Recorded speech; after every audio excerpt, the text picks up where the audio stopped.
Strategies that are used to think about the text.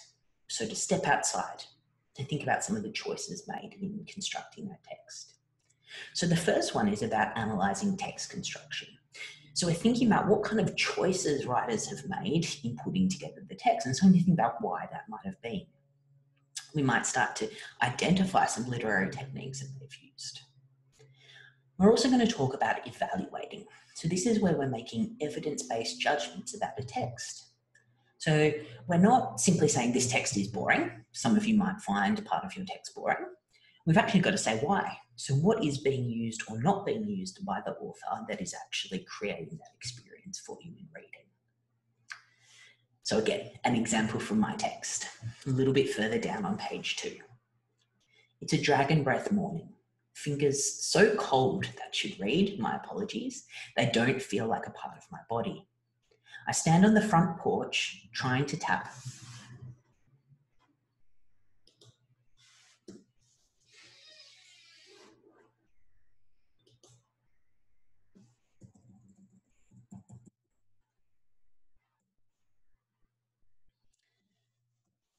So let's look at an example now from the book I'm reading, Metalfish Falling Snow. It's a little bit further down on page 2.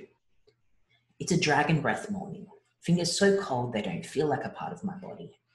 I stand on the front porch trying to tap some warmth into my toes and start the motor in my heart. So here in orange, I've identified Kathmore's use of a metaphor. So this metaphor is about Dylan's heart, the protagonist. Now, the motor in her heart, I'm guessing, is partially about getting herself literally going for the day. That idea, you know what it's like. It's winter where I am at the moment. It's freezing. It's hard to get going. But I'm imagining that the metaphor is a little deeper than that. That it's also about this process of starting feeling, starting healing as she's going through this really horrific time in her life. I'm already starting to make some evaluations about the text. I can already see that this protagonist is complex. She's awkward, got some anxieties that are coming through here, and that's going to make for some really interesting tension and growth in the book. I'm also starting to evaluate Kathmore's writing. So when I say evaluate here, I don't mean judging it good or bad. I mean starting to think about what it is and why. So I spoke a little bit in the last lesson about the fact that this book started life as a screenplay. Her writing has a really cinematic feel. There's lots of use of imagery.